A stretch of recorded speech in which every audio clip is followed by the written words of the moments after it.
You are not broken. You are burned. Burned by effort that didn't matter, and by people who didn't keep their word. But fire does not destroy, it refines. Burnout and betrayal are not your endings, they are your transformations waiting to be forged. This audiobook is not about recovery, it's about rebuilding. By the end of it, you will know how to use every setback as raw material for the strongest version of yourself. From pain comes power. From ruin comes order. Let's begin. Chapter 1. The collapse before the comeback. Every collapse begins quietly. You notice small cracks, fatigue that sleep can't fix, frustration that no success dissolves, trust that doesn't feel safe anymore.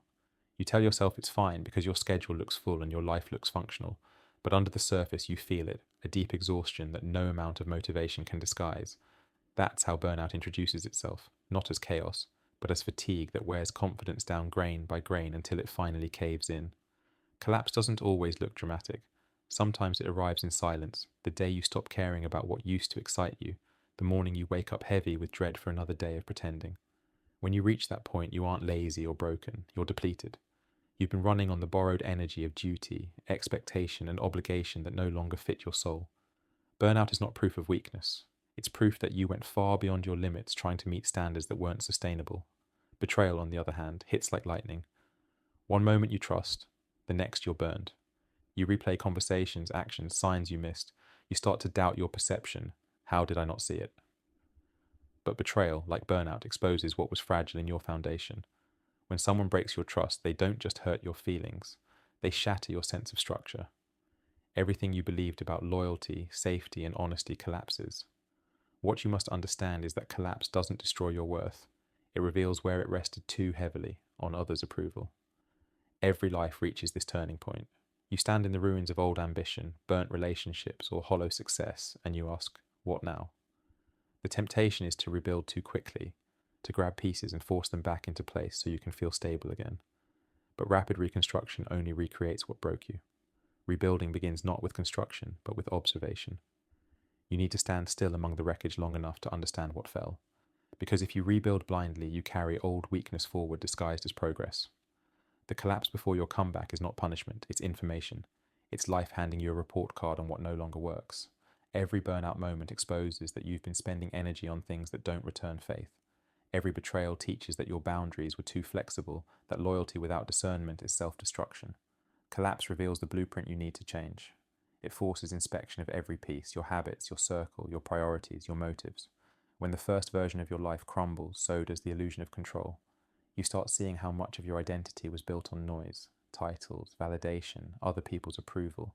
Burnout strips away these external markers. Betrayal burns off the surface trust you extended too freely. What remains is raw truth. You, unmasked, uneased, unfiltered. It's uncomfortable because it's real. But only what's real can be rebuilt to last. Standing in that silence after collapse is terrifying at first. You feel useless, detached, sometimes resentful. Your mind races to fill the void, but if you can stay still a little longer, something shifts. The noise of the old world dies down, and you start hearing the quieter, steadier voice beneath the panic. That voice says, I'm still here. That simple recognition that you survived the thing that was supposed to destroy you is the seed of your comeback. The comeback is not built on speed, it's built on understanding. You must study your fall like a strategist studies a lost battle. Ask yourself, where did I ignore fatigue? Where did I say yes when I meant no? When did I confuse loyalty with fear? The answers hurt, but they form the blueprint for your new life. You don't need to rebuild everything, you only need to rebuild what was real. Many people fear collapse because they think it signals failure. But the truth is that every strong structure goes through controlled demolition before expansion. Cities are rebuilt by bulldozing weak foundations. Even forest ecosystems rely on fire to renew soil. The same principle applies to you. Burnout burned what no longer served you. Betrayal cleared space that false trust occupied. Now the ground is clean, ready for something better, if you're brave enough to start again consciously instead of compulsively. To rebuild after collapse, you must separate identity from activity. You are not your job, your role, or your relationship. Those were vehicles of expression, not the core of who you are. Burnout happens when you identify too strongly with performance. Betrayal hurts so deeply because you identified too strongly with connection. When you detach identity from circumstance, freedom enters. You realize you can rebuild without restoring old shapes. You get to design from truth, not routine. Think of this stage as emotional winter, a necessary retreat before new growth. Everything looks barren because you're conserving energy for regeneration. Trees drop leaves to survive. You might drop people, obligations, even dreams. That's not regression, it's alignment. Rest is not wasting time. Rest is preparation. Discipline at this stage means choosing recovery even when guilt whispers to keep grinding. You rebuild faster when you rest deeply. You might notice loneliness here. When you're rebuilding, your old environment doesn't recognize your silence. Some people will wonder why you changed. Others will drift away because your calm threatens their chaos. Let them. Solitude is part of the rebuild. Growth requires distance. This is where your emotional control strengthens, where you learn to be content with stillness rather than constant stimulation. Gradually, clarity returns. You start identifying what truly matters. Simple routines that ground you, people whose energy feels steady, goals that align with meaning more than ego. Small acts become sacred. Morning light, deep breaths, a quiet walk. The comeback doesn't happen with announcements, it unfolds quietly as you choose differently each day. Consistency, not intensity, rebuilds strength. Eventually, you'll look back on the collapse and feel gratitude mingling with the scars. Gratitude, not because the pain was pleasant, but because it was purifying. It taught you efficiency, it stripped distractions you were too attached to remove yourself. Most people never get this level of clarity because they avoid the fall at all costs, but you went through it, you faced it. That means you now understand what most people don't. Everything that breaks has the potential to build something stronger. As you step out of the ruins, repeat this phrase to yourself. Collapse is not failure, collapse is refinement. Say it until it becomes conviction. The life you're constructing now will be smaller in noise but larger in peace. It will stand on calm decisions, not emotional reactions. It will be the version of success that doesn't need validation because it was built in solitude, not performance. So yes, you've collapsed. Congratulations. The illusion has fallen. The expectations have burned. What remains is solid ground, the foundation on which your real power will rise. Take a breath, look around at the silence and know this. Nothing was lost that wasn't meant to end. Collapse has cleared the path. Your comeback begins, not with noise, not with vengeance, but with the quiet decision to build again, smarter, calmer, and stronger than before. Chapter 2. Stop trying to return to who you were. The greatest trap after collapse isn't despair, it's nostalgia. The moment things start to settle, your mind races back to that idealized version of yourself from before everything fell apart. You tell yourself, I just need to get back to who I used to be. I used to be happy. I used to be strong. I used to be productive. But that version of you existed under different conditions, marching toward inevitable burnout. You can't rebuild yourself by returning to the identity that broke. If you try to recover your old self, you recreate the same system that led you here. After burnout or betrayal, the impulse to get back feels comforting because it gives you direction. But it's an illusion. The past self you're chasing wasn't better, just more distracted. That version of you overextended, overpromised, and ignored the whispers of exhaustion. The old you allowed others to drain your focus, said yes when you meant no, and mistook busyness for purpose. The collapse was not random, it was a consequence of living unsustainably. To rebuild, you need to upgrade, not rewind. Many people waste months trapped in this loop. They measure their progress by how closely it matches their old rhythm. They want the same energy, ambition, and excitement. But you can't rush healing with the same fire that caused the burn. You are in a new stage of existence now. Calmer, wiser, slower, sharper. Your recovery is not about rekindling intensity. It's about mastering control. You are rebuilding for longevity, not performance. Think about what happens in nature after an intense fire. The forest doesn't try to recreate its exact shape from before. It adapts. It allows what's dead to become soil for what's next. In that same way, your old ambitions and habits are compost for new clarity. The ashes are useful because they contain the lessons you refused to learn while everything was still comfortable. If you mourn the old forest too long, you miss the new growth sprouting beneath your feet. The old you was reactive. Someone disrespected you and you reacted with anger. Someone failed you and you reacted with overcompensation. Burnout made you reactive to demands that weren't aligned with your essence. But this new phase of your life demands intention, not reaction. You can no longer pour yourself into every fire that appears. You must choose what deserves your flame. The new version of you conserves energy by design. You aren't cold, you're strategic. Rebuilding yourself requires humility. You must accept that even your strengths contributed to your exhaustion. Your drive, your empathy, your loyalty, They were all powerful but unchecked. You gave too much without reflection. You tolerated too long without boundaries. Evolution demands that you refine, not reject those qualities. Keep your drive, but add discipline. Keep empathy, but add self-respect. Keep loyalty, but reserve it for what truly reciprocates. This layered wisdom becomes the armor for the next chapter of your life. It's natural to grieve the person you were. You might miss their lightness, their optimism, their ignorance of danger. Growth always involves grief because something old must die for something new to live. Give yourself permission to mourn the old self, but not to resurrect them. That mindset of endless proving and pleasing is gone. Let it be. The used-to-be version of you never carried peace long enough to enjoy it. The one you're becoming will. If you want proof that the old you isn't your destination, look at how small your comfort zone was back then. Every decision revolved around avoiding fear, avoiding confrontation, avoiding judgment. You operated from anxiety, not awareness. The new you plans from clarity, not desperation. That difference will change everything. Your work, your relationships, your health, your sense of worth. Returning to who you were would mean settling for smallness again, and you have come too far for that. To rebuild effectively, start by acknowledging what the older version of you got wrong. Admit it without shame. Say, I overcommitted. I believed words instead of watching patterns. I trusted too quickly. I ignored red flags because comfort felt safe. These confessions aren't self-blame, they are self-awareness. They transform past mistakes into data for your evolution. Awareness turns regret into design. Rebuilding also means accepting that some people only knew the older version of you, the people pleaser, the always available helper, the high achiever with no boundaries. When you stop carrying that identity, they may not recognize you anymore. Some may resent your changes because they benefited from your burnout. Others may respect you more once your quiet strength becomes visible. Neither reaction matters. You're not rebuilding to please them. You're rebuilding to protect peace. You must also dismantle the lie that stability means sameness. The old you kept pace with chaos because you mistook adrenaline for vitality. You thought that exhaustion meant accomplishment. Now, stillness may feel foreign, but what feels unnatural is often what you truly need. Rest will feel uncomfortable at first because it isn't dramatic. It's deliberate.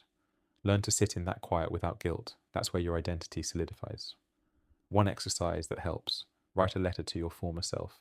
Thank them for their effort, their endurance, even their mistakes. Then tell them they can rest now. They were the stepping stone version of you, the version that got you this far, but cannot lead you further. By releasing them, you open space for your next identity to form. Growth begins when gratitude replaces nostalgia. This process will test your patience. Progress during rebuilding is rarely visible.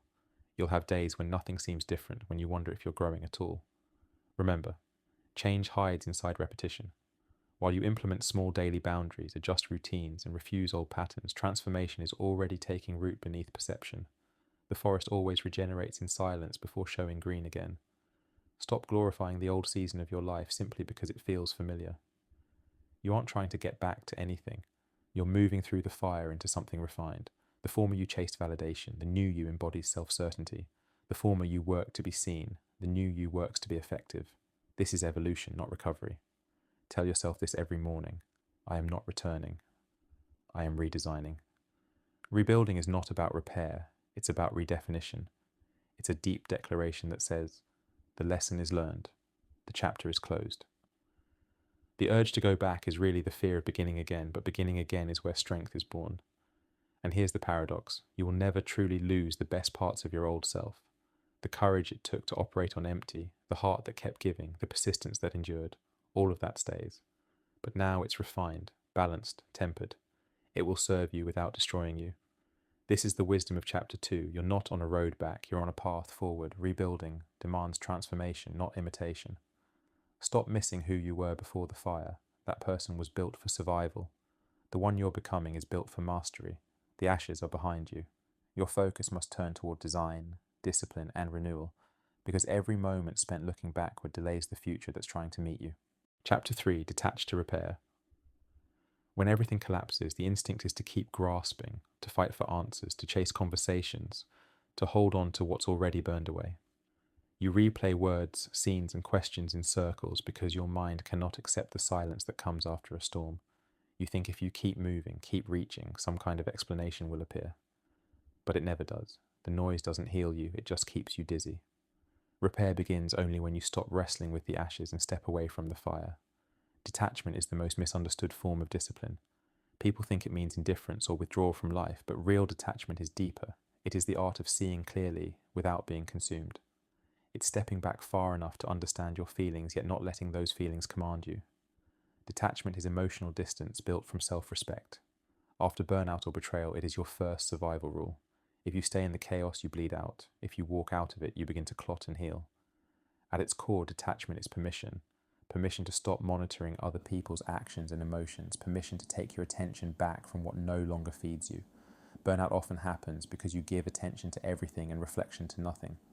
Betrayal cuts so deep because your awareness was pointed outward, not inward. Detachment reverses that direction. It tells your mind, look here, not there. The longer you practice this redirection, the stronger your peace becomes. It begins simply, stop explaining yourself to people determined to misunderstand you. Silence is your first act of recovery. Every clarification you offer drains the energy you need to rebuild. Quiet is not passive, it is active protection. Think of silence as armor, lightweight but impenetrable. When you stop filling every moment with justification, your heart can finally rest. Then comes space. Detachment demands physical and emotional distance from triggers. That might mean logging off social media, declining conversations that revolve around gossip or pain, and saying no to constant stimulation. Most of us are subconsciously addicted to noise because noise distracts from emptiness. But in detachment, emptiness becomes powerful. It is the canvas for rebuilding. The absence of noise lets truth echo. Solitude is the workshop of detachment. Sit quietly without entertainment and you will watch discomfort unfold.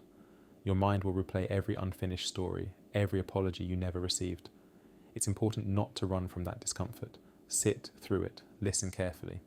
Each recurring thought reveals an attachment asking to be severed. Every name that appears is a wound hungry for closure.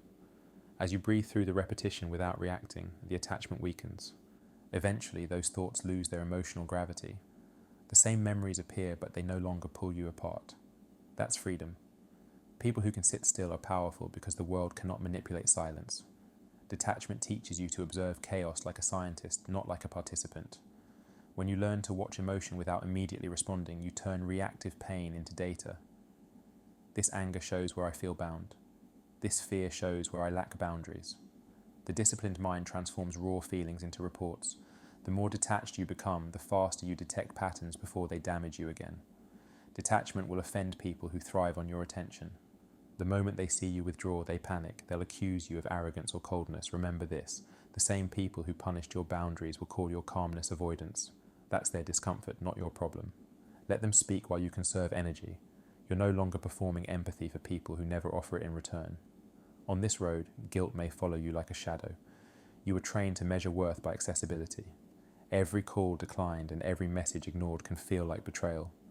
But you're not betraying anyone. You're finally protecting yourself. Detachment isn't abandonment, it's alignment. You're drawing your energy back where it belongs. Think of this as an economy of focus. You stop giving free emotional labor to what no longer earns your attention. Physically, detachment resets your nervous system. When you exist in constant defense against burnout, against broken trust, your body stays flooded with stress hormones. Sleep becomes shallow, thoughts race endlessly. The act of removing yourself breaks this physiological loop, your heart rate slows, your breath deepens. Clarity returns because the mind can finally differentiate signal from noise. Healing isn't mystical, it's chemical. Detachment allows biology to perform repair. The process can get lonely, and loneliness can feel like punishment if you don't understand its purpose. Solitude is the gym of the mind. You walk in shaky and leave stronger. When you can enjoy your own company without distraction, dependence on others dissolves. The craving for validation fades. You realize peace was never lost, it was just buried under other people's voices. There is also spiritual intelligence in detachment. When you stop forcing outcomes, space opens for timing to unfold naturally. Betrayal often teaches this lesson. Not everything or everyone needs to stay. Sometimes the universe removes what you refuse to release. Detachment is how you cooperate with that removal without bitterness. You say, if it leaves, it was meant to go. If it returns, it will meet a stronger version of me. That attitude doesn't erase pain, but it prevents bitterness from becoming identity. Emotional detachment doesn't numb you, it reorganizes you. You still feel sadness, anger, attraction, love, but now these emotions exist within boundaries. They inform your actions without hijacking them. You can care and still protect yourself. You can love and still walk away peacefully. The ability to separate feeling from reaction is the mature expression of power. Think of detachment as recalibrating your internal compass. When you've been overextended, your sense of direction distorts. The noise of betrayal pulls you toward resentment. The weight of burnout drags you toward despair. Detachment resets the needle toward equilibrium. It brings you back to simplicity, what truly matters, what truly doesn't, what truly deserves time. Here's a practical exercise. Write down every ongoing tension in your life and ask, is this something I can control? If the answer is no, detach. You don't fix what isn't yours. Control returns when you surrender what was never meant to be carried. Let go of trying to manage outcomes. The calmer you are, the more powerful your moves become because they originate from clarity instead of chaos. As detachment deepens, you will start to crave less validation, fewer explanations, and almost no arguments. Situations that once consumed you will barely register. People will mistake your quiet for apathy, but you'll know it's precision. You're simply refusing to fight battles beneath your level of awareness. That's not arrogance, it's emotional economy. The mind healed by detachment becomes selective in investment. Every no you give translates into a louder yes to peace. One day the silence you feared will feel like home. You'll realize why every season of pain demanded your absence. Detachment has reshaped your emotional architecture. Your tolerance for nonsense shrinks. Your capacity for patience expands. You begin operating from deliberate pace, not manic urgency. Responsibilities are chosen carefully. Words are fewer, but sharper. You act less, but each act carries impact. This is the paradox. Stepping back doesn't slow your life down, it streamlines it. Detachment replaces friction with focus. You're no longer wasting willpower controlling the uncontrollable. Your strength grows quietly because it's no longer scattered across pointless arguments or inward spirals. You live with a kind of stillness that startles even you. That's when you know repair is complete. You can re-enter the world without the armor of exhaustion. Detachment isn't about ending relationships or renouncing ambition. It's about removing the emotional fog that blinds you to reality. When the fog clears, decisions become simple. You see who truly respects your time, who truly mirrors your effort, and what pursuits genuinely align with growth. You can engage again, but now on your own terms. So take what's sacred, your attention, your time, your presence, and bring it home. Stop loaning it to chaos. Detach not because you're weak, but because you've learned that constant connection costs clarity. Every pause refines perception. Every boundary multiplies strength. Through detachment, you repair not just the mind, but the identity that lives beneath it. And when people ask, why so distant, why so quiet, you'll answer without words. Your peace will explain everything. Chapter 4. Process pain like a strategist. Pain arrives like an intruder, sudden, loud, unpredictable. It storms through your mind and destroys order. Instinctively, you fight or flee. You argue, withdraw, or distract yourself, hoping that if you stop thinking about it long enough, the pain will fade. But avoidance is how pain multiplies. Every unprocessed wound lingers beneath the surface, dictating behavior you don't understand. You build habits around avoidance, not awareness.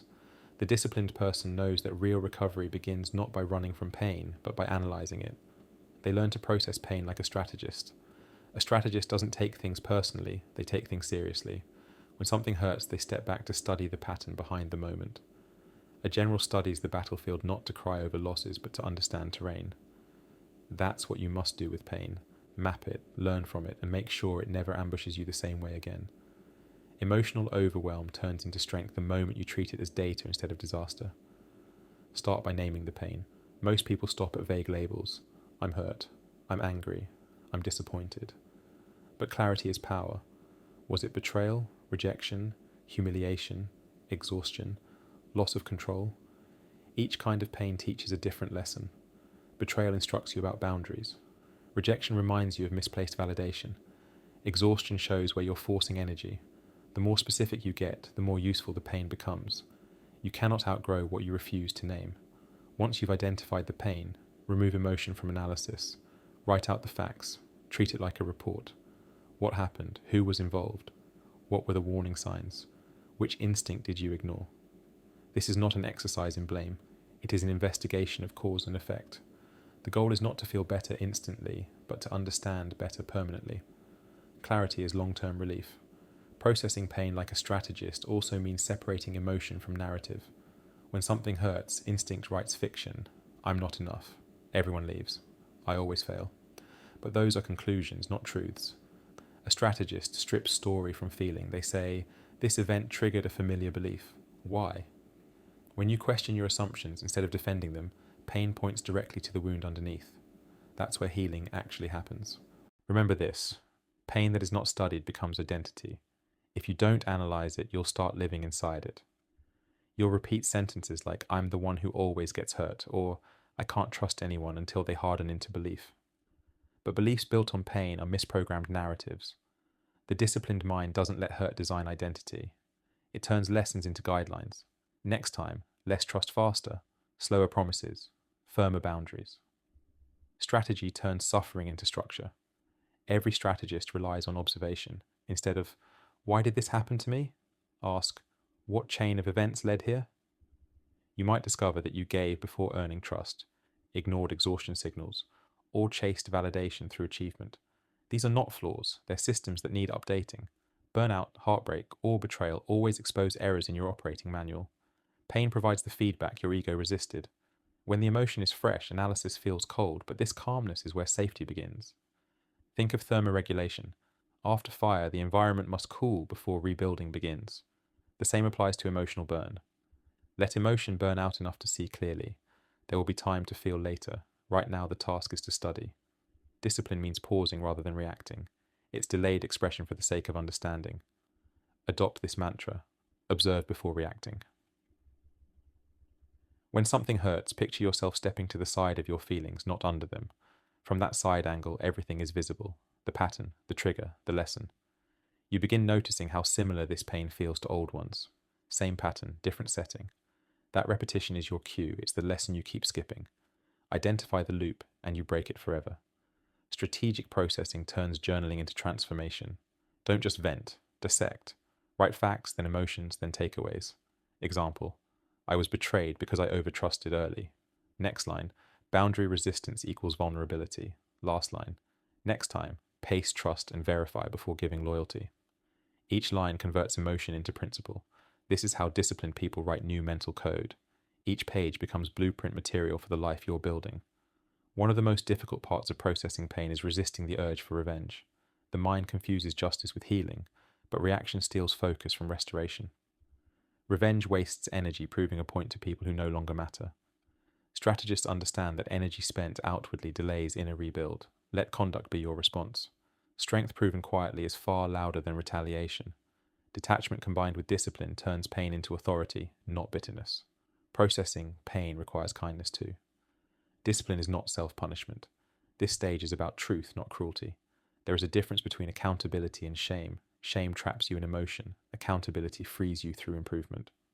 Talk to yourself with the language of training, not judgment.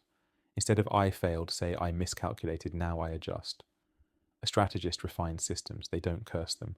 Every time you process an old wound with calm observation, your tolerance for chaos decreases. You stop overreacting because you've learned to decode emotion before it escalates. Pain loses authority over your mood. You can acknowledge anger without becoming it. You can feel sadness without drowning in it. That is emotional maturity, the ability to experience and analyze simultaneously. Think of the mind like a command center. Pain is an alert, not an order. It signals where attention is needed, but you decide how to respond. Undisciplined minds obey the alert blindly. They retaliate, withdraw, overthink. Disciplined minds acknowledge it, extract the data, and move accordingly. Pain noticed, lesson logged, action adjusted. That's the system you build by processing pain strategically. There's a quiet dignity in this kind of strength. When others crumble or lash out, you remain composed because you understand the algorithm of emotion. Pain hits, awareness activates, reaction waits, insight forms, correction follows. Over time, life stops feeling like crisis management and starts feeling like training. Every hardship becomes a simulation that tests your discipline. To embody this, slow down when pain returns. Instead of escaping, ask, what is this showing me about my limits, my expectations, or my discipline? Write answers even if they're incomplete. The goal is not to eliminate pain, it's to use it like a compass pointing toward the next area of growth. Each hardship refines calibration.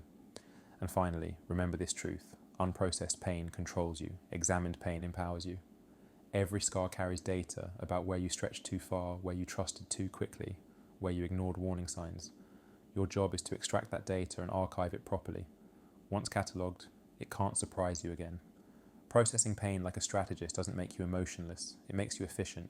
You stop asking life to be fair and you start asking yourself to be prepared.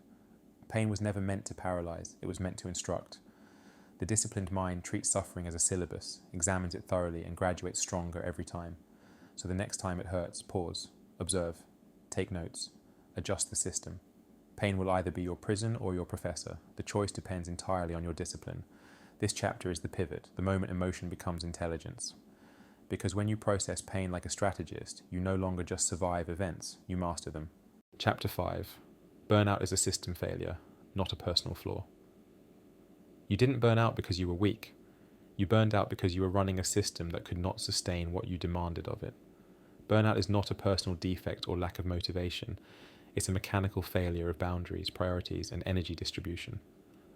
You were pouring effort into too many leaks, trying to meet impossible expectations, often ones you didn't even set for yourself. To rebuild, you have to separate you from the structure that collapsed around you. Most people respond to burnout with guilt. They assume they've run out of character or stamina. They push harder, sleep less, and call it resilience. But chronic exhaustion is not resilience. It's rebellion from your body and your mind against the relentless pace you forced on them.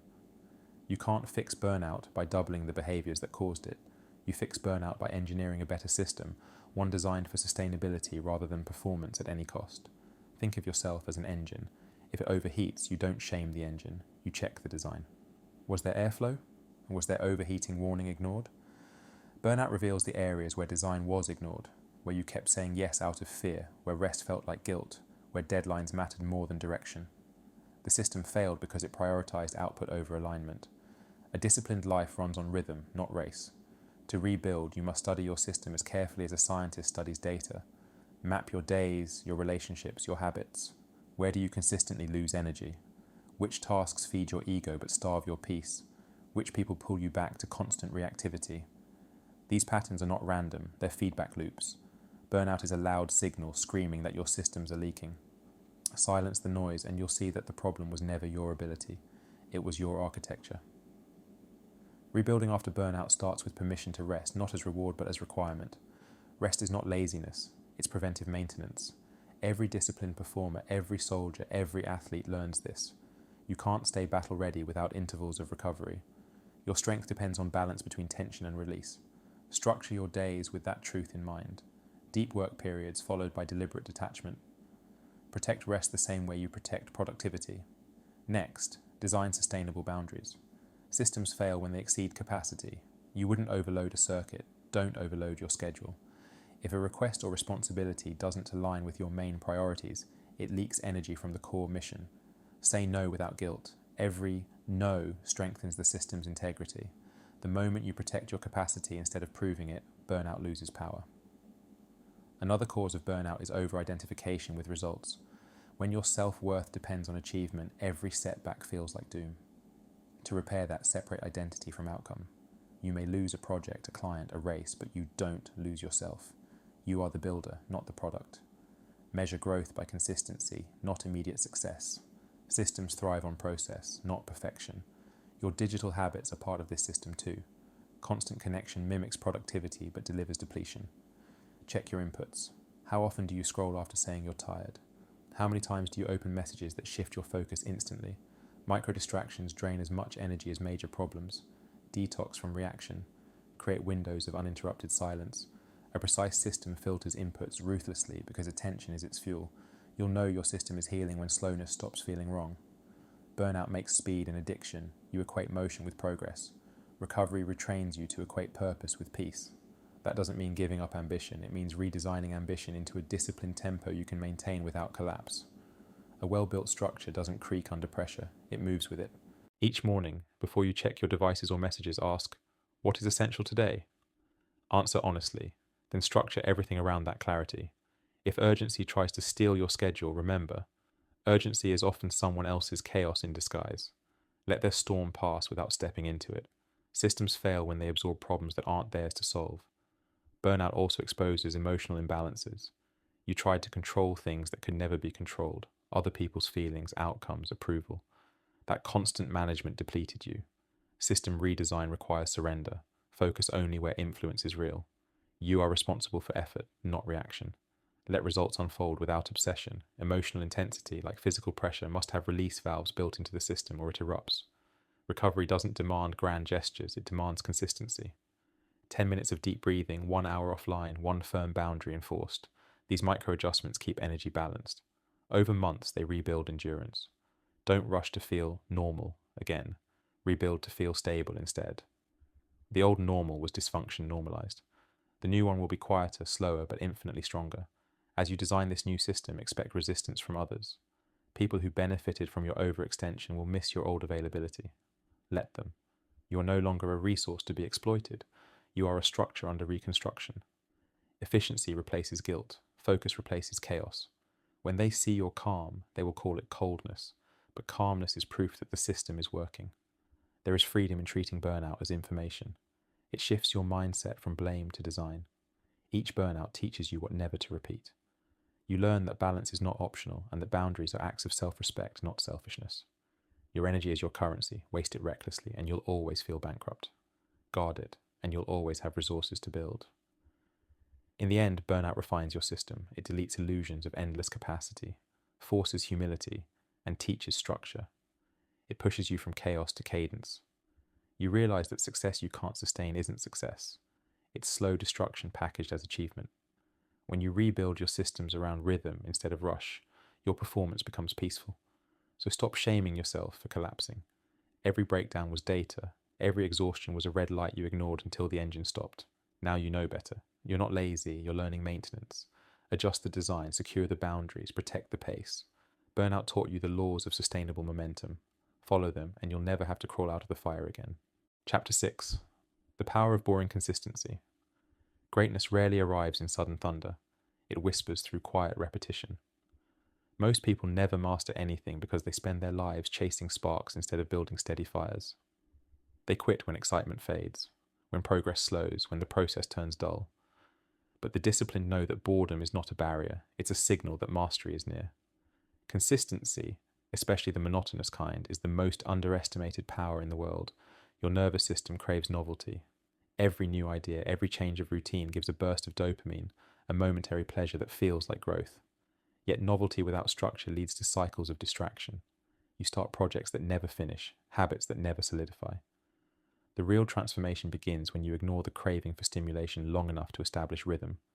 True power hides in repetition, doing what works again and again until the act becomes instinct.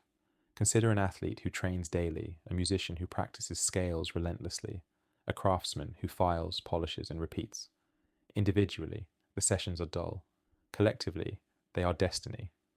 The secret of consistency is accepting its dullness as the price of progression. The work that feels tedious is often the threshold just before exponential growth. Every time you repeat a task without emotion, you ingrain it into identity. Eventually, consistency stops being effort. It becomes essence. But consistency is fragile without systems. You can't rely on motivation or memory alone. Create rituals that remove choice. Choice invites negotiation, and negotiation invites delay. Design triggers that move you automatically into action. Same environment, same sound, same order. Habit chains succeed because they minimize friction. When your process becomes predictable, your results become unstoppable. Boring consistency is not glamorous, but it is dependable, and dependability outshines brilliance over time. Think of how nature operates. Waves crash, seasons change, the sun rises without fail. The universe doesn't skip cycles when it feels unmotivated, it follows rhythm. That's what makes it stable. You are no different. Strength, confidence, mastery. These are the internal seasons you cultivate through repeated care. When you keep rhythm while others lose it, results compound quietly in your favor. In our world of constant stimulation, boredom feels uncomfortable. You might interpret it as lack of progress. But in truth, repetition is when construction happens behind the scenes. Muscles grow not during the lift, but during the slow recovery days after. Likewise, mental strength develops not when you act in excitement, but when you act despite emptiness. Boredom is the stabilizer that teaches patience and endurance. Without boredom, you chase novelty forever and never find depth. When consistency becomes lifestyle, discipline stops feeling like punishment. You operate from calm momentum, not emotional roller coasters. Like a river, steady flow erodes mountains. Grand obstacles dissolve through persistence. Every consistent day is an invisible victory. The mind might insist it's nothing special, but when you look back months later, the process reveals its power. Progress made in the dark always shines brightest once revealed. The disciplined mindset sees resistance differently. Most people interpret slow days as wasted effort. The disciplined interpret them as test days. Anyone can perform when inspired. Very few can perform when unmotivated. Those who do become unstoppable, because if you can act on bland days, you can act forever. The ability to continue without emotion is the rarest superpower of all. Consistency also builds credibility. Others begin to trust you, but more importantly, you begin to trust yourself. Every kept routine is a promise fulfilled. Each repetition tells your subconscious, I keep my word. This self-trust replaces the endless search for motivation. You no longer wake up asking whether today will be productive. You know it will because productivity has become your baseline. That quiet predictability breeds confidence no external validation can match. To cultivate boring consistency, redefine success as showing up. A single session, a few quality minutes, even minimal progress, it all counts. The brain loves completion. It doesn't require grandeur. Set manageable targets and meet them daily. The compounding effect of small efforts sustained over years dwarfs sporadic bursts of intensity. Burnout happens when intensity exceeds regularity. Consistency prevents that by balancing effort with endurance. There's a reason ancient philosophies value moderation. Stoics, monks, warriors, all built their strength from daily repetition. Meditation, routine study, morning ritual, disciplined silence. These are not mystical acts, they are consistency embodied. When you repeat calm actions regardless of emotion, you prove to your nervous system that mood is irrelevant to performance. That is ultimate emotional control, the essence of quiet discipline. Consistency also refines perception. When you perform the same skill repeatedly, subtle details emerge, timing, texture, flow that the impatient never see. Repetition uncovers hidden layers of understanding. The mediocre chase variety to escape monotony. The masters dwell inside it until it reveals depth. Doing less things deeply will always outrun doing many things shallowly. Each repetitive act becomes meditation. Practice turns into presence. Modern culture celebrates speed, fast results, instant gratification, overnight success. But speed without stability is collapse delayed. Consistency is slow on purpose. It teaches grace under monotony. It reprograms patience into pride. Pride not in being perfect, but in being persistent. When you stop competing with every new distraction and start honoring the daily process, you enter a different kind of freedom. You gain internal authority because you are no longer ruled by emotion or urgency. Real consistency requires boundaries. Protect your schedule as if it were sacred ground. Don't delay routines because external demands scream louder. Priority reveals discipline. If you treat your habits as optional, they'll decay. If you treat them as duty, they'll thrive. Remember, consistency begins when no one's watching. External applause cannot sustain this, only internal alignment can. The payoff is delayed but undeniable. Stability, self-trust, and extraordinary calm. Resist the lie that consistency kills creativity. Creativity thrives under discipline. When your rituals are set, the mind relaxes enough to explore new ideas within structure. Routine becomes the frame that holds innovation. Think of a painter. Without a canvas, imagination stays formless. Consistency provides that canvas. It stabilizes energy so creativity can flourish instead of scatter. One challenge: there will be days when progress is invisible. You'll repeat tasks that feel pointless, maintain habits that don't seem to change anything. That's when faith and consistency is tested. Plant a seed, it does nothing visibly for weeks, then bursts into life overnight. Growth hides before it announces itself. Keep tending the invisible. When doubt whispers, remind yourself, slow results are still results. Here's a mental exercise to reinforce this. Each evening, record 3 small things you did right. Not perfect, just consistent. Over time, you build proof of reliability. This record becomes evidence against self-doubt. It shows that steady effort outlives temporary emotion. You realize that consistency is self-love in motion, patience extended toward your own potential. Notice how consistency stabilizes emotion. The simple routines, waking at the same time, eating consciously, moving your body, create a structure that holds your moods. You no longer swing drastically because your day already carries a calming rhythm. The external chaos may remain, but your internal rhythm continues beating steadily underneath it. That rhythm converts anxiety into focus. Society glamorizes hustle but rarely celebrates routine. Yet the quiet morning run, the nightly reflection, the repeated discipline, these invisible acts construct every visible victory. Consistency doesn't seek spotlight, its light is result. Every major transformation begins as invisible repetition. The moment you embrace that truth, frustration fades because you realize you're always moving forward, even in silence. The secret lies in redefining boredom. Boredom is not emptiness, it's the doorway to depth. Sit long enough in monotony and you'll find clarity hidden inside repetition. That's how calm minds are forged. When the average person flees boredom, The disciplined person uses it as training. They learn to hold focus when nothing exciting is happening, because life's most meaningful progress occurs exactly in those stretches of quiet work. Understand this final truth. Consistency compounds faster than motivation decays. Every steady act builds momentum that emotion cannot disrupt. Motivation requires mood. Consistency requires decision. Motivation asks for excitement. Consistency demands nothing. When you can perform the same solid actions regardless of feeling, your potential stops fluctuating. You become reliable, untouchable, almost automatic. So honor your routines, defend your rituals, repeat until repetition feels sacred instead of dull. The world will overlook your silent streak of small wins. Let it. Noise fades, patterns last. The power of boring consistency is that no matter how chaotic life becomes, your progress continues because it rides on rhythm, not emotion. Day after day, you rise, you work, you repeat. Not because you feel inspired every morning, but because inspiration is no longer required. You are moved by something sturdier, structure. Emotion visits occasionally, but discipline stays. That is the quiet power that builds a lifetime of calm achievement.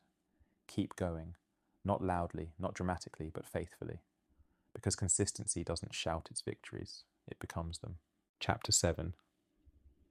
Emotion is a messenger, not a master. Every human being feels before they think. The surge of emotion hits milliseconds before logic catches up. For most people, that small delay is disastrous.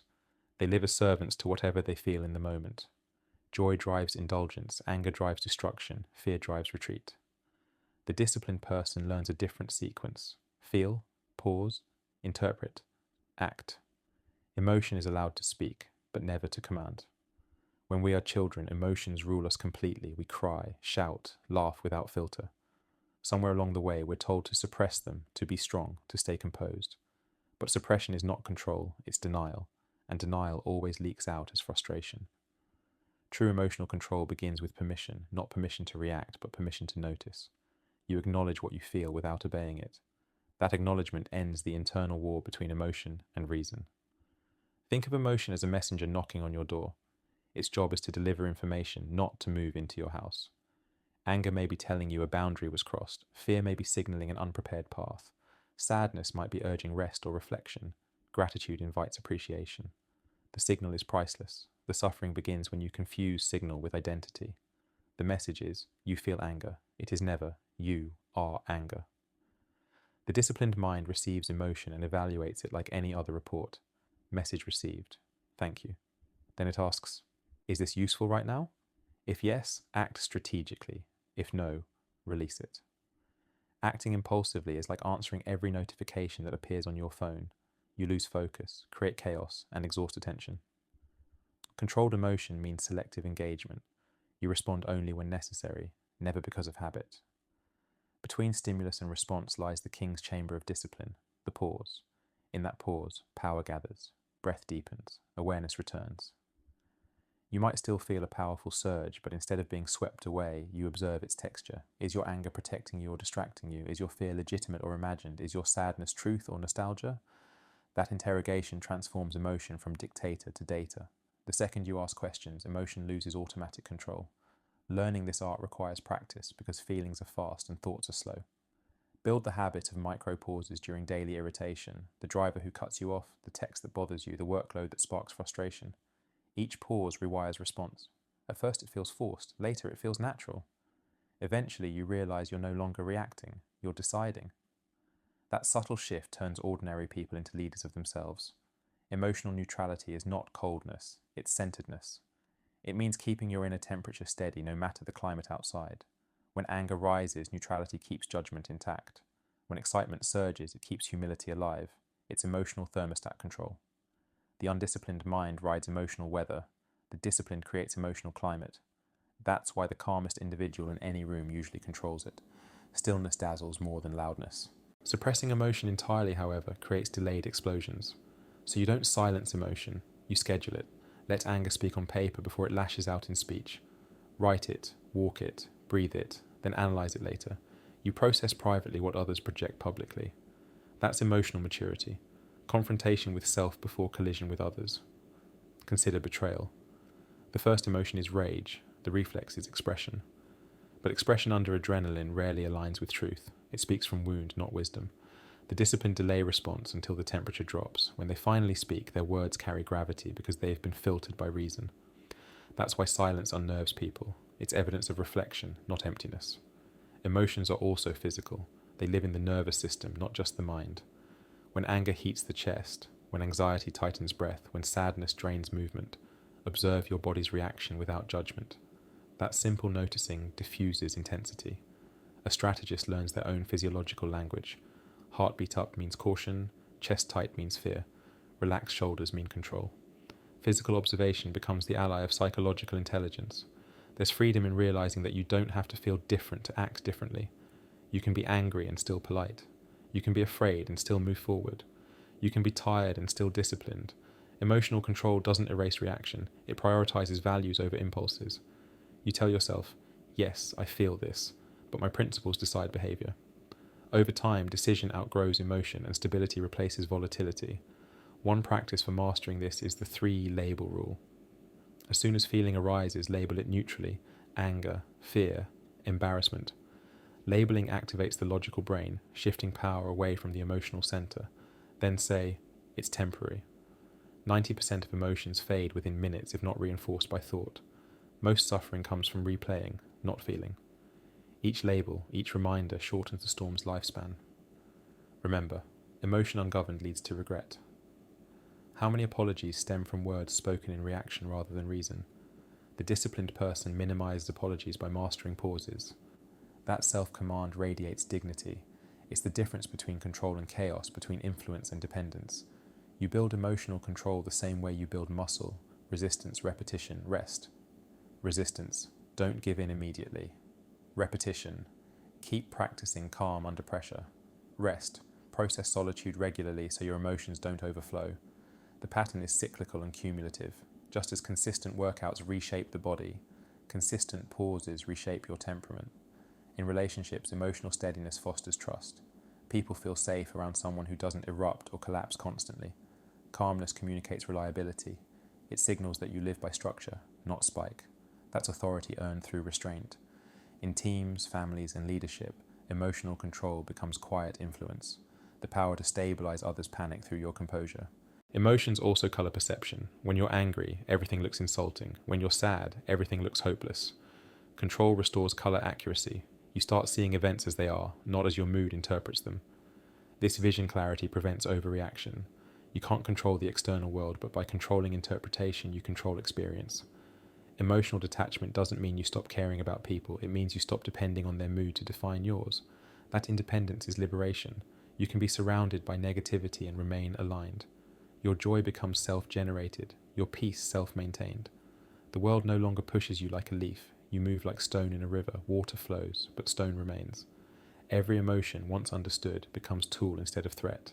Anger drives courage when tempered by reason. Fear sharpens awareness. Sadness deepens empathy. Joy builds gratitude. Each one, when managed, strengthens character. The goal is integration, not elimination. Balance is mastery.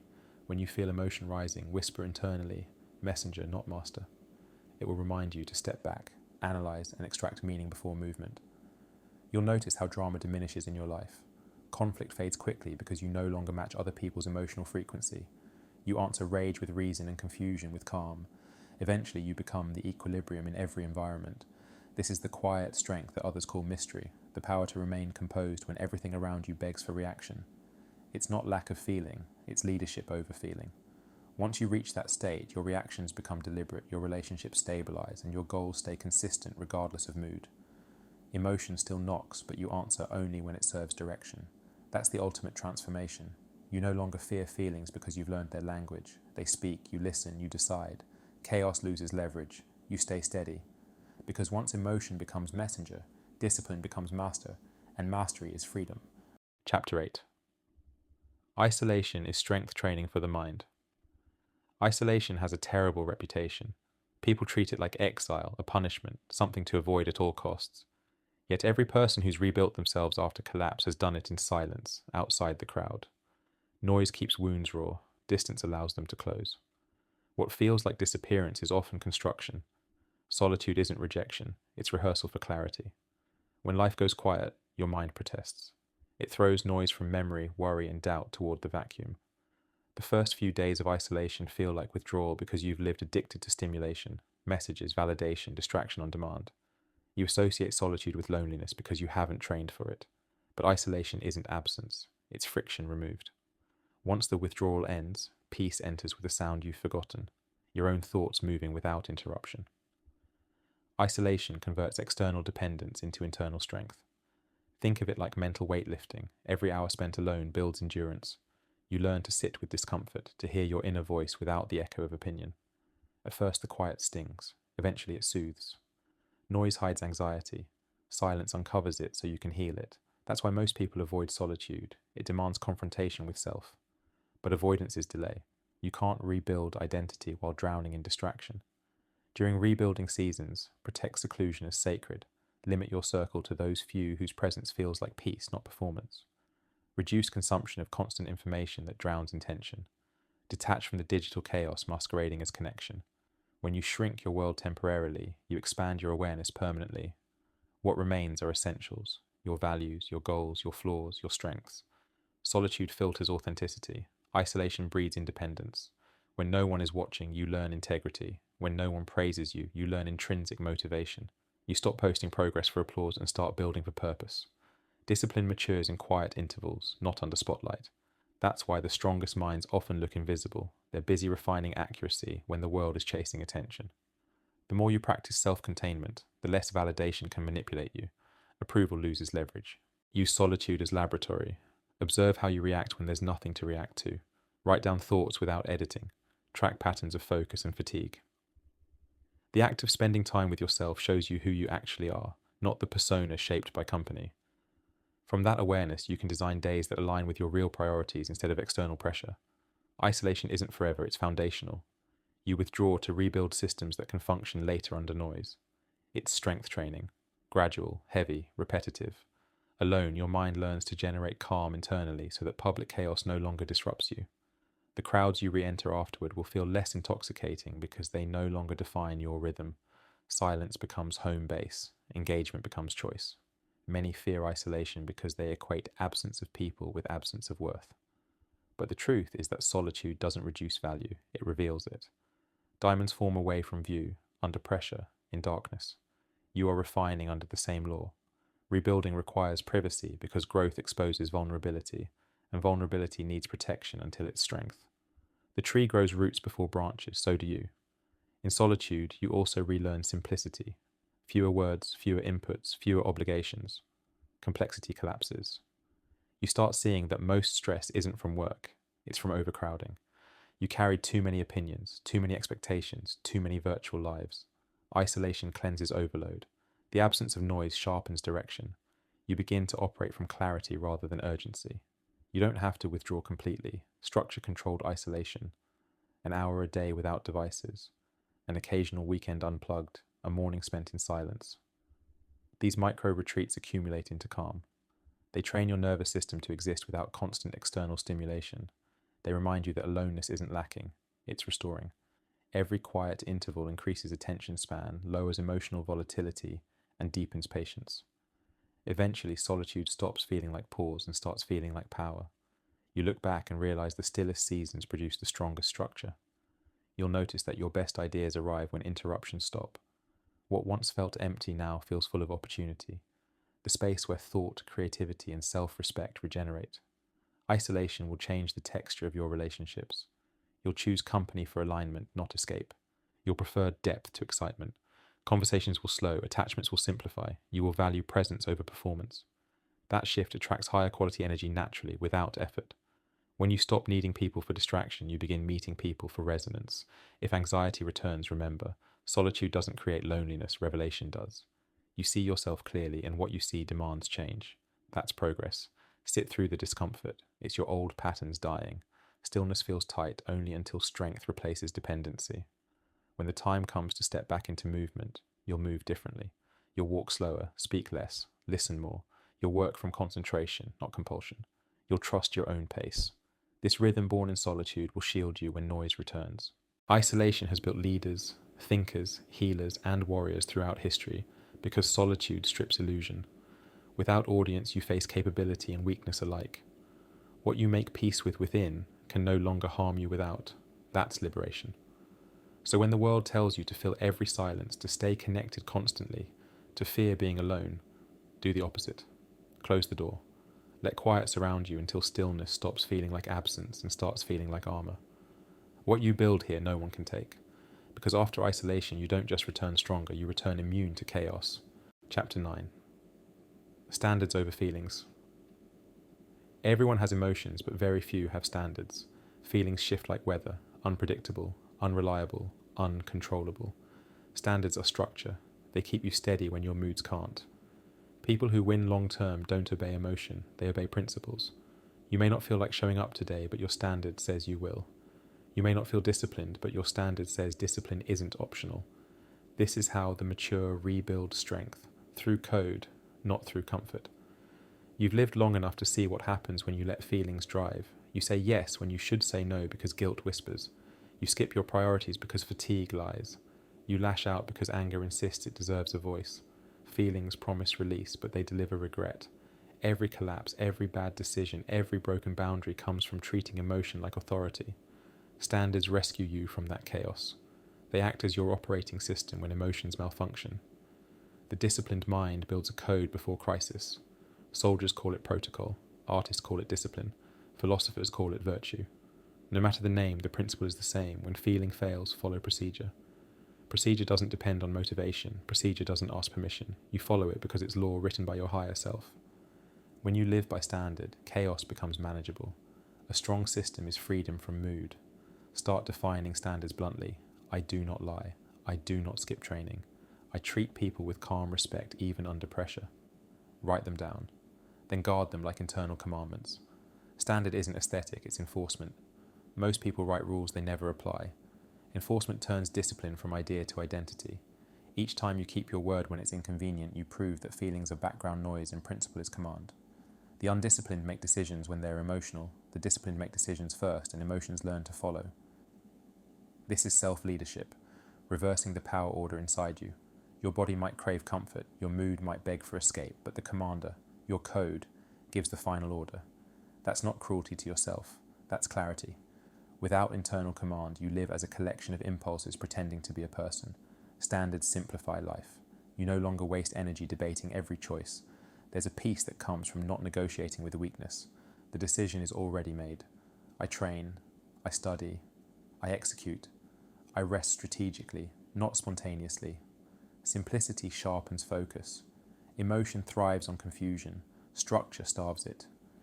Every time you act according to your code, emotions weaken their influence.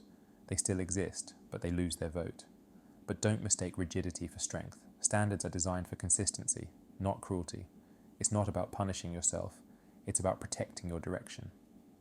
The disciplined mind adjusts intensity, but never intent. Rest is allowed. Regression is not. Forgive the off day, but never abandon the code. The code is not a cage. It's containment for chaos. It ensures that rest replenishes instead of derails.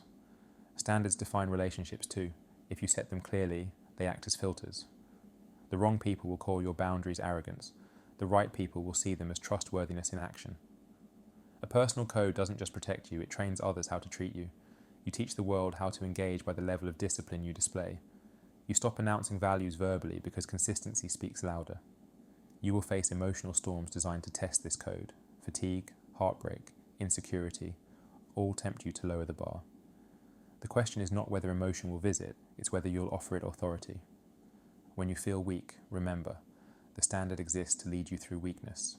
You built it for bad days, not ideal ones. A rule followed in peace is habit. A rule followed in distress is strength. Write this somewhere visible. My standards protect me from my feelings. Let it live on your desk, your wall, your mirror. Each morning remind yourself that feelings are guests, transient, unpredictable, sometimes noisy.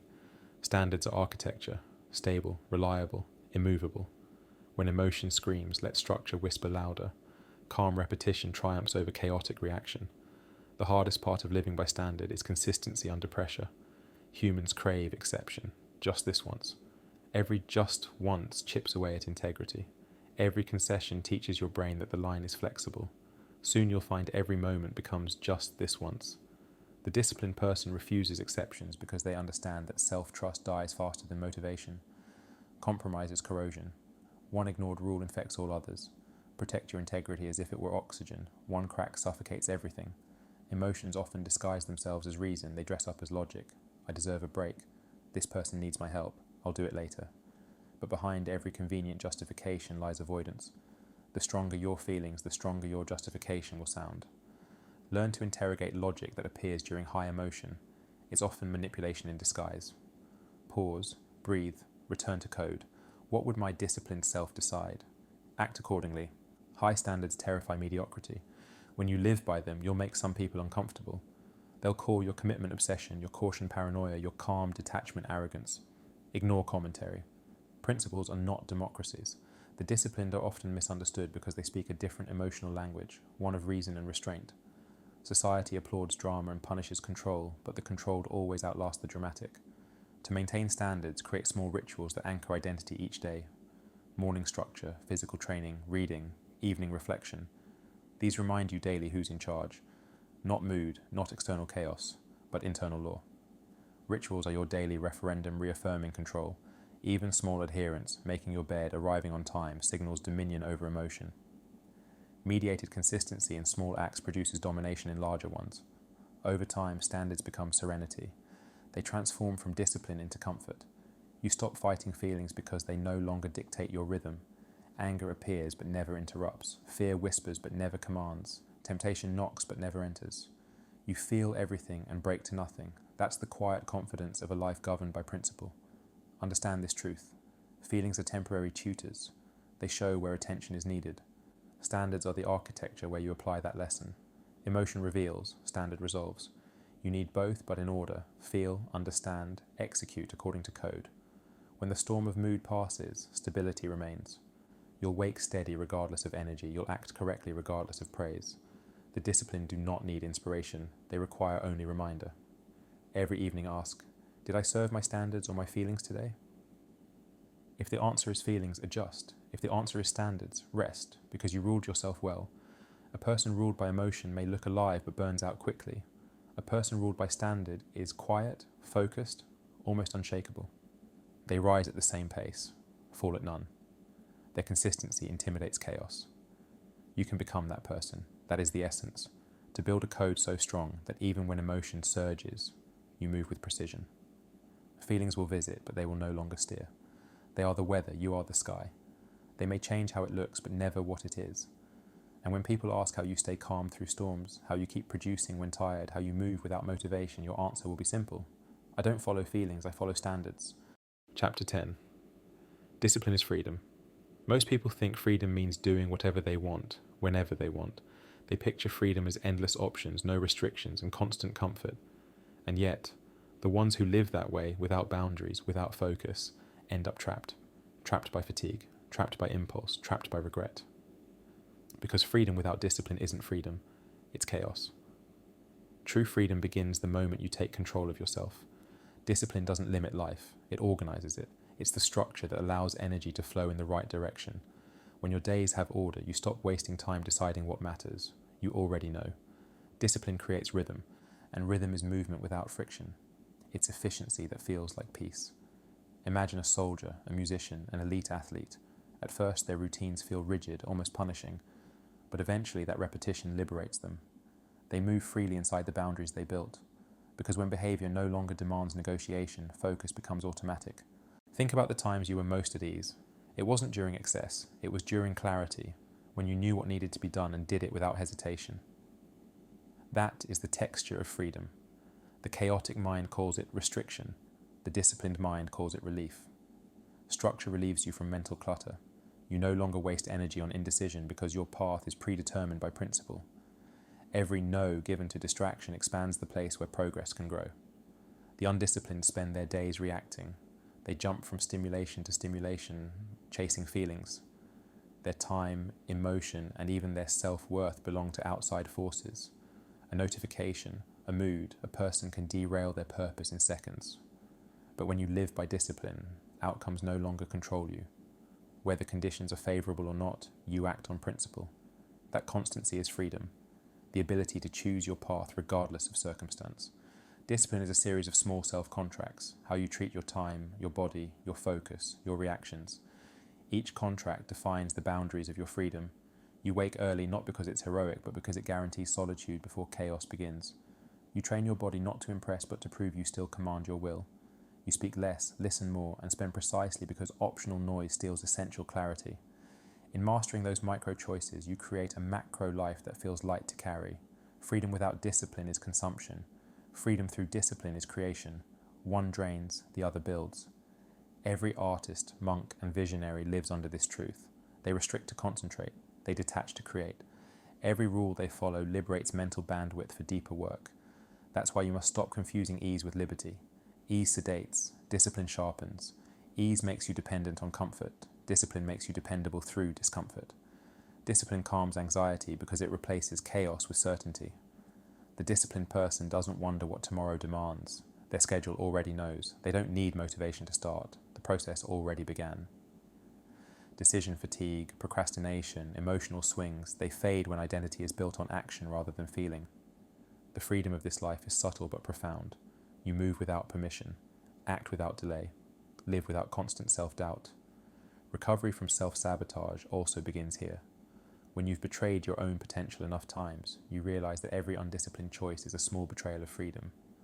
Procrastination feels pleasant for a minute but enslaves you later. Laziness feels restful at first but multiplies regret. The disciplined mind denies temporary ease to gain permanent peace. Freedom is delayed gratification multiplied by consistency. To practice this, design a small system you can follow even on your worst days, a morning routine, a focused block of work, a nightly reflection. Systems liberate discipline from motivation. Once those rituals exist, the question, do I feel like it, disappears. You simply act. And action without argument is where liberation hides. Discipline also grants emotional freedom. When others lose control, the disciplined stand unmoved. They don't repress emotion, they regulate it. They reply calmly instead of react loudly, and that composure keeps external chaos from invading their peace. Internal order creates external influence. You'll notice eventually that true authority rarely raises its voice. It doesn't need to. Quiet consistency radiates strength. Time is another layer of freedom won through order. You manage time, or time manages you. When your hours are structured, your life lengthens. The average person's day bleeds into distraction, but a disciplined day expands because it's used fully. The hours you once lost to indecision become minutes of focused progress. That accumulation creates a sense of abundance, more life within the same time. Discipline isn't supposed to feel exhilarating every day.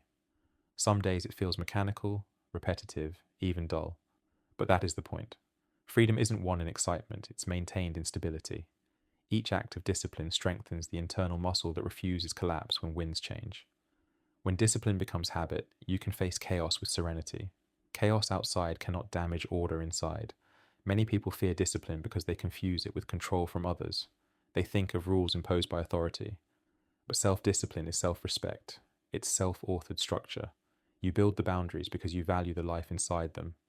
The difference between restriction and refinement is choice. The moment discipline is chosen, it becomes empowerment, not imprisonment. When you live this way, the results are visible but calm. No frantic energy, no endless apologizing for inconsistency, no guilt-driving performance. You wake up knowing the pattern, and within that pattern, creativity flourishes. You learn that security isn't found in comfort, but in self-command. Freedom is not the removal of discipline, it is the perfection of it. The violinist plays freely after years of restricted practice. The writer creates effortlessly after long hours of structured writing. The mind moves effortlessly through challenge because it's conditioned through repetition. What once felt restrictive now feels natural. That is the transformation every disciplined person understands, the switch from force to flow. When the undisciplined see you calm while they panic, they'll wonder what secret you possess. They'll call it talent or luck. But the truth will be simple. You no longer need external order because you built internal law. You follow your own commands consistently enough that freedom follows you. Your environment can change, circumstances can crumble, but discipline travels internally.